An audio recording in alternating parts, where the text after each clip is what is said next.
YouTube, we are back. NBA playoffs 2022. So we want to talk about this. We want to break down the first round. So my boy Nick is back.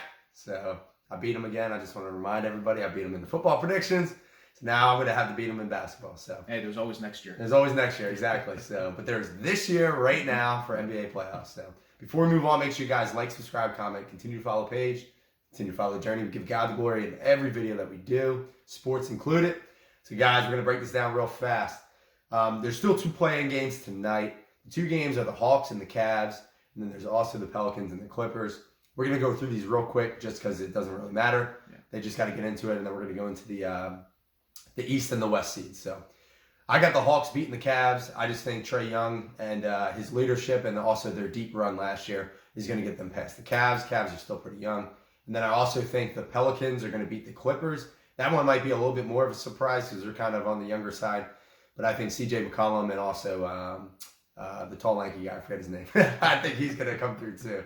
I'm just blanking. But anyway, Ingram, that's his name. So I think he's going to come through as well. So and Kawhi Leonard hasn't played since 1942. So they're my 2 predictions. So who do you got? For the East, I'm going to say I'm kind of along the same line as you with the Hawks because I think Trae Young is going to be the deciding factor. And the Cavs, I think they're a good team. They're a young team, but I think Trae Young will definitely get them over the water. If I'm not mistaken, I think the Hawks were in the Eastern Conference Finals last year after they beat the Sixers. Beat my Sixers. So, exactly. So it's like they're a team like obviously they haven't had the best season like they did last season, but they were still up there. So it's like I think Trae Young will put them over enough to go, but I think we'll talk about it later, but I think they're going to have a rough matchup in the number 1 seed when they do win it. So 100%. Who do you got in the West?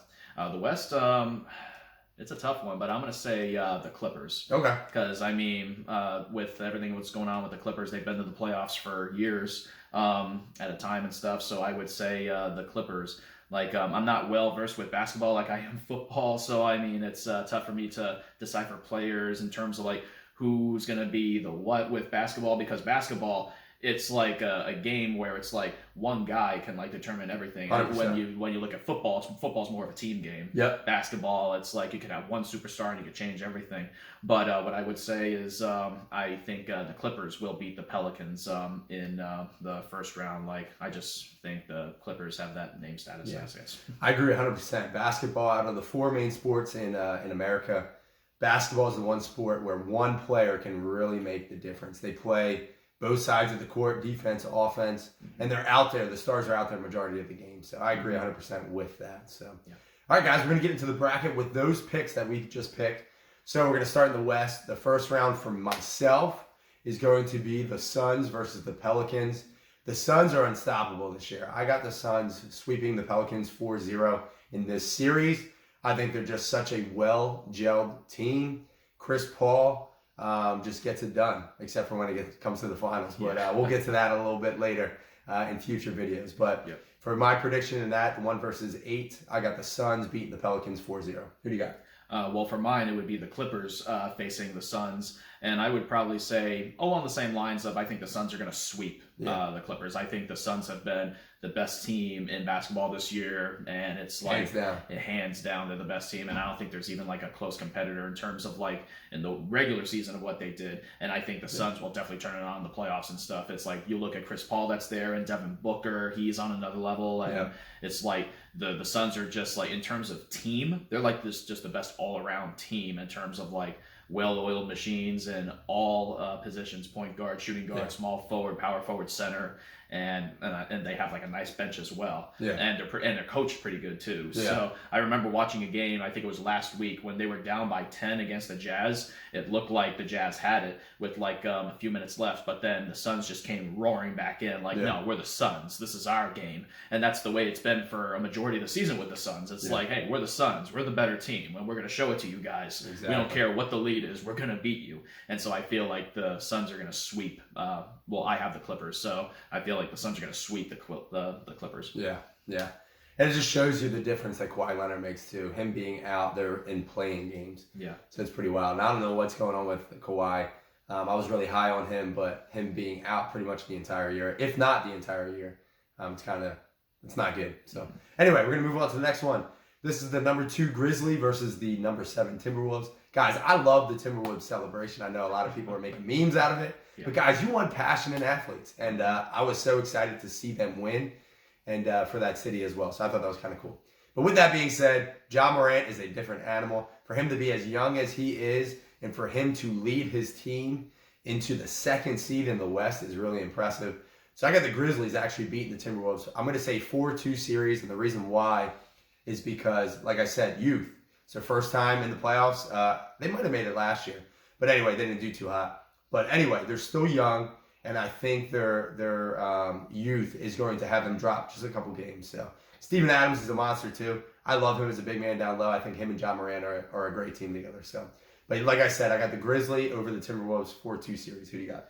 I have the Grizzlies over the Timberwolves, but I think they're going to make it in 5 games instead of 6 games. I think the Grizzlies are a much better team than the Timberwolves. Yeah, the Timberwolves did have that nice game, and that I didn't have a problem with the celebration either. I thought it was awesome. Yeah, definitely. It's like nowadays you have players just like, oh, we need to be mindful of whatever. It's like, no, just go out there. So you won the game. Yeah. You're in the playoffs. Yep. It's like seize the moment. And you're home. Exactly. And you're home. Your home team is there and stuff. And I think that's one of the things of what's dying in sports altogether is the passion. Yeah. It's all about participation trophies and everything. It's like, no, we need more passion. We need more people who are serious about the game, that want to win the game, because nowadays it's all about money. Yeah. So it's like you want players that are for the love of the game and not for the love of the money. Yeah. So it's like you want to see that. Yeah. But still though, even though that was a good win for them, I still think the Grizzlies are just gonna give them a beating. I think it's gonna be in 5 games actually instead of 6. Yeah.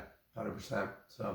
So far we're both equal. We're both 2-2. So, all right. Next one is the Warriors and the Nuggets. This one's gonna be interesting. I actually did not put down my prediction yet, so it's gonna be on the spot.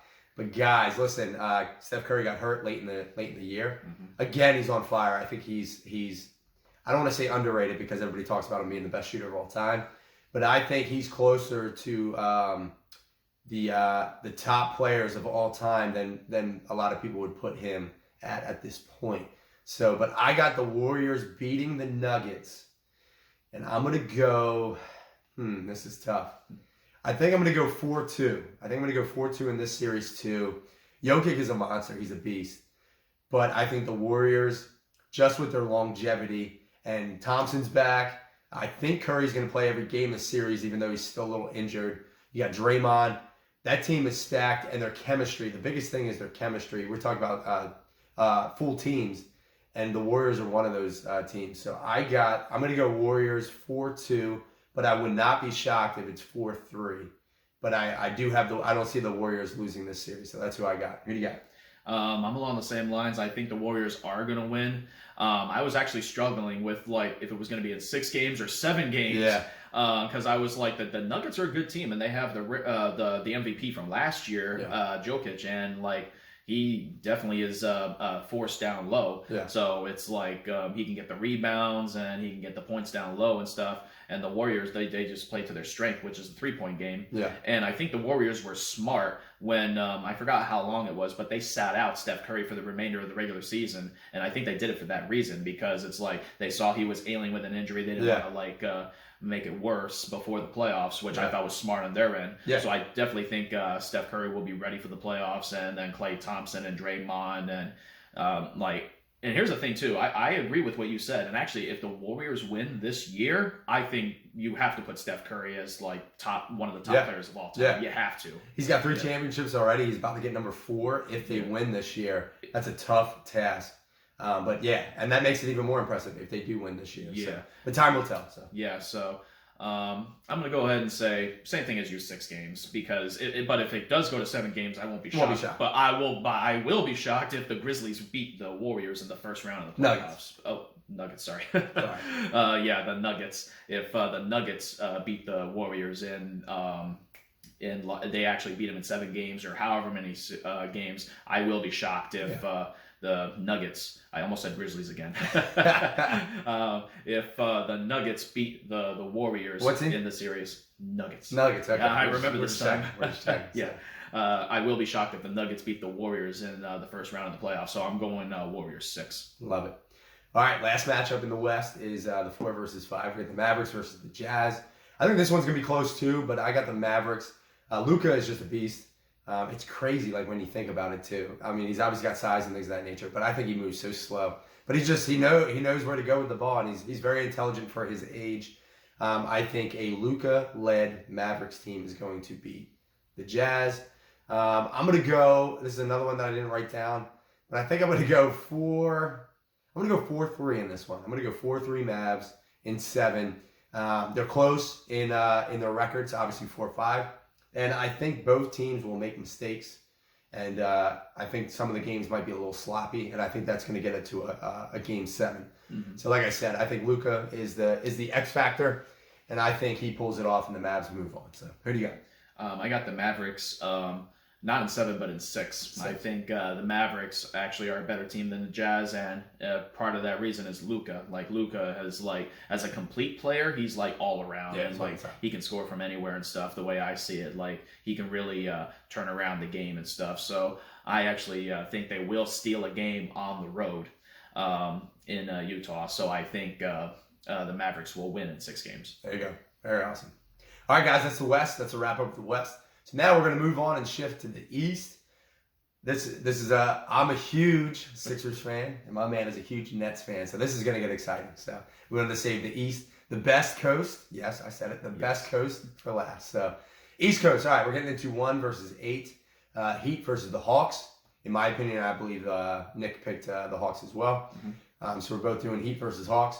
I'm going to go Heat over the Hawks. I wrote down 4-2, but I'm going to go 4-1. And the reason why, the Hawks just aren't the same team as last year. And the Heat they're another very well-rounded team. They don't have a lot of stars that kind of jump off the page. Jimmy Butler obviously is the name down there, but he's not one of those top 5 guys that you think of when you think of the NBA. But they came in the 1 seed, so I think they're coached very well. I used to be hard on Eric Spoelstra. But I think he's actually a good coach, and I think he's showing that now. So I got the Heat over the Hawks in 5. That's my prediction. Who do you got? I got the same thing. I have the Heat in 5 because I think the Hawks will take a game, but just a game, because I think the Heat is definitely an all-around better team. The Hawks aren't the same as, like you said, they're not the same as they were last year. Yeah. And the Heat, they've gotten so much better since last year. And I believe this is 2 years since that bubble championship. Yeah, they went to the finals. Yeah. And they went to the finals. Yeah. And I believe they had that same team and stuff. So it's you can't count out the Heat. No. So it's they're still a great team. And like I said, the Hawks aren't the same team as they were last year. And I think the Hawks will win 1 game, whether that's home or away, I don't know. But I see this going to no more than 5 games. If it's 6, then it's okay, well, the Hawks have stolen 2 games, but I cannot see the Hawks winning the series at all. I'm going to say Heat in 5 games. Yeah, and as an athlete, guys, there's something to be said about the Hawks getting these extra play-in games is actually a benefit, because you're warming up. And to go into a series against the Heat team that has been sitting, I've been in that position.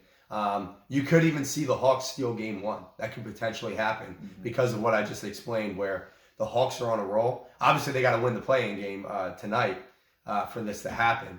But you could see the Hawks stealing potentially game 1. And then, but then I see the Heat coming back and just kind of steamrolling them. So, yeah. All right, that's our prediction for that. Now we're going to move on to the 2 versus 7. This is super interesting. Oh, yeah. And I think me and Nick are going to have the same pick. We might have in different games. Mm-hmm. But listen, the Celtics versus the Nets. This is the heavyweight matchup of the whole first round, in my opinion. Yes. The reason why is because the Celtics, ever since the All-Star break, are on a tear. Yeah. And it's another solid team. But they're playing a Nets team that definitely underperformed this year. Yeah. But they have KD, who's arguably the best player in the league, and Kyrie, who is playing arguably like the best player in the league. Yeah. They're both, and this team has had the most drama, I think, around it, besides probably my Sixers team. And you got to put the Lakers in there as well, obviously. Yeah. And we'll trash on the Lakers later in this video. Oh, yeah. But the Nets, I mean, everything that they've gone through this year, I think they pulled off in 7. And I think this is the upset, if you even want to call it an upset. But it is a 7 beating a 2 seed. I just think you look at names and you look at what KD can do on the court. Kyrie, through all the drama and the nonsense that he has gone through with all the vaccination stuff, he's been balling out. I think they put it together, and I think they steal the series from the Celtics in 7. I think it's going to take 7. because the Celtics are no slouches. They're greatly coached. They have great players, and they're all unselfish. That's something that I really like about the Celtics too. They're a legit team, and they're not selfish. They pass the ball around. They do their thing. So, but I got Nets in 7. Who do you got? Well, I'm definitely going to go lengthy on this, but in my opinion, yeah, this is definitely the best series out of them all. Like, this is one where, like, you have to watch. It's it's going to go both ways. Like, it's going to be Celtics win, Nets win, Celtics win, Nets win. It's going to be back and forth. Like, they're both great.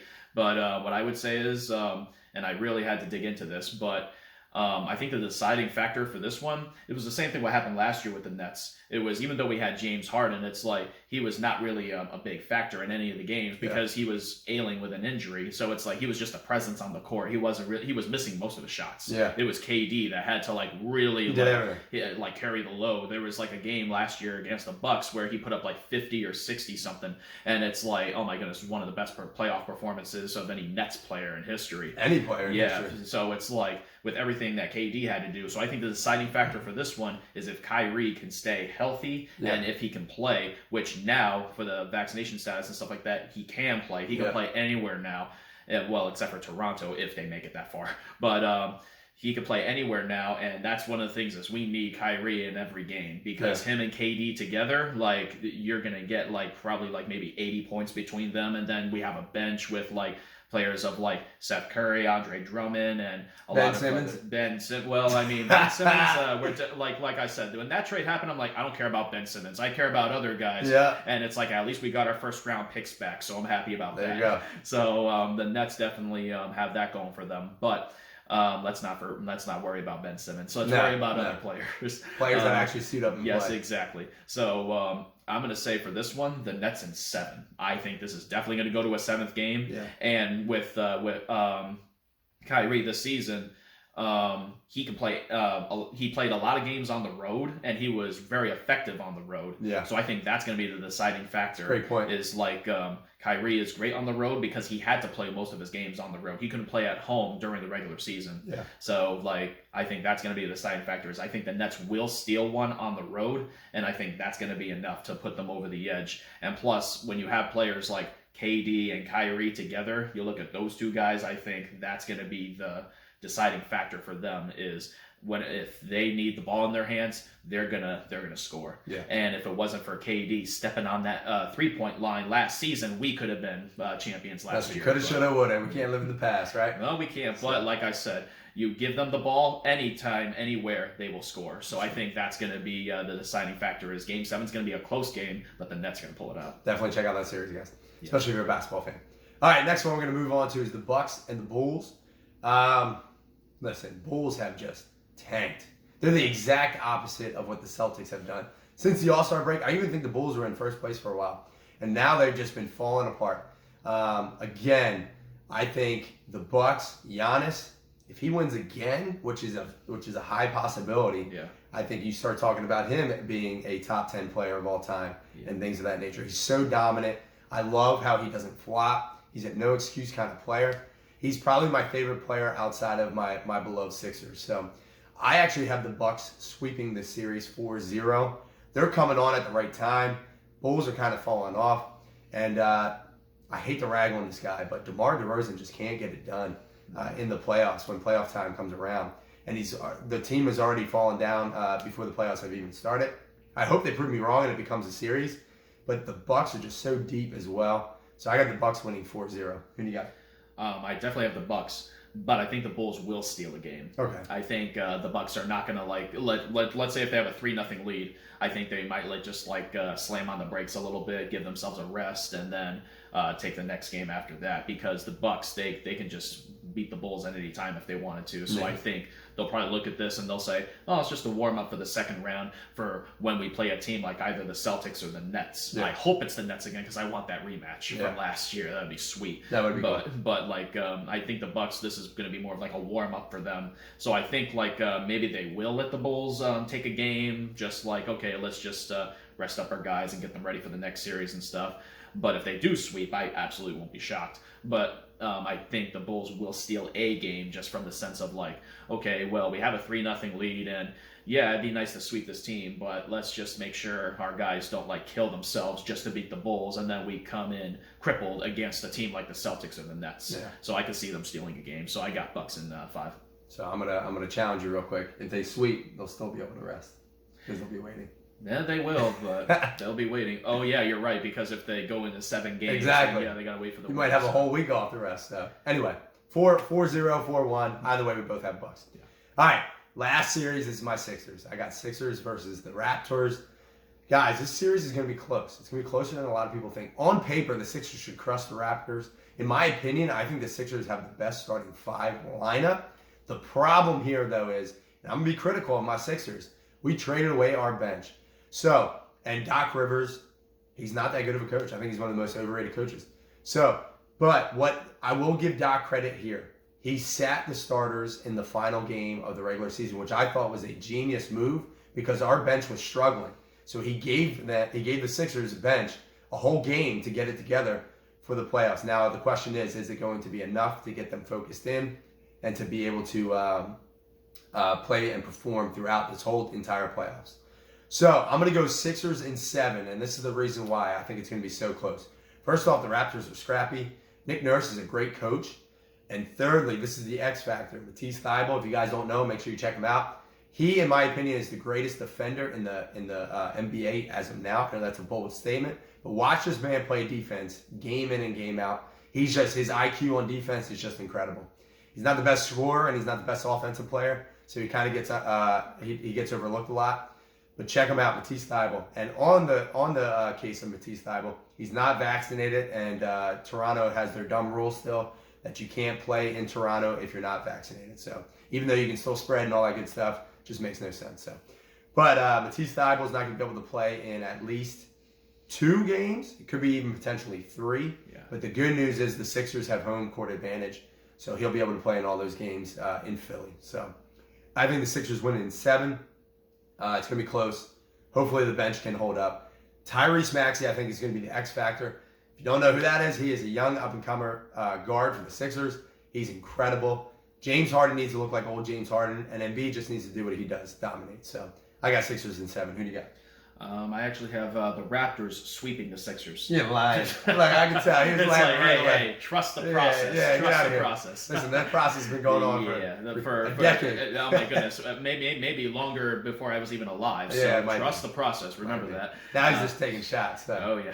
All right. So I'm going to say the Sixers. I will say 7 games because I definitely think that playing in Toronto is going to be a factor for the entire team. Yep. So, I mean, if it ends up doing the Sixers, then oh my goodness, that I think that's going to be personally a big asterisk right there. If the Sixers don't pull it off in the first round for that reason. Yep. So it's like I'm actually hoping that the Sixers pull it off because I want to see the better team win, not because of excuses like that. Yeah, super so wrong. It's like. Joel Embiid, and now they have James Harden. So I'm interested to see how James Harden does in the playoffs, because one of the things I told you in that James Harden trade was, okay, that's good for right now, but will it pay off in the playoffs? Yeah. So that's going to be something as well, as will James Harden come to life in the playoffs. You have Joel Embiid, you have all these guys, and that's all great. So I think it's going to be the deciding factor of if we're going to get the James Harden from the playoffs when he was with the Rockets, or are we going to get the James Harden from the playoffs when he was with the Nets, when he wasn't really making his shots? Yeah. So I think that's going to be something as well to look at. But the way I see it is I think the Sixers will win in 7 games for the reason of, like, if they steal a game in Toronto, okay, well, then they're going to win in 6 games. Yeah. I can't see the Sixers losing any of their home games. I would be shocked if they did. Yeah. And if they do lose one of their home games, then that means they could be in some trouble because they'll have to go to Toronto and try to, like, steal a game there without one of their players because of the rules. Yeah. So it's going to be something, but I really hope the Sixers pull it off just so we can see, like, a good team advance for, like, the reasons of, oh, they played well.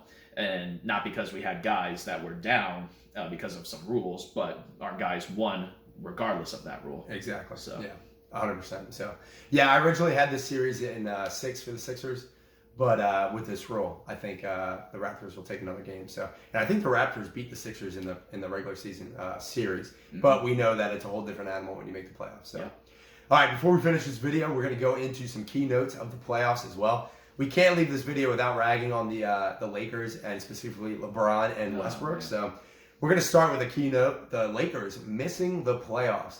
They were supposed to be challenging for the championships. And listen, this is some people's goat. Listen, I'm a huge Jordan guy. Cannot stand LeBron. I think he's super overrated. He's not even in my top 5. Yes, I said that. He's not in my top 5. But listen, they missed the playoffs. I know LeBron. I'll give LeBron credit here. He is older. He's 37, I believe.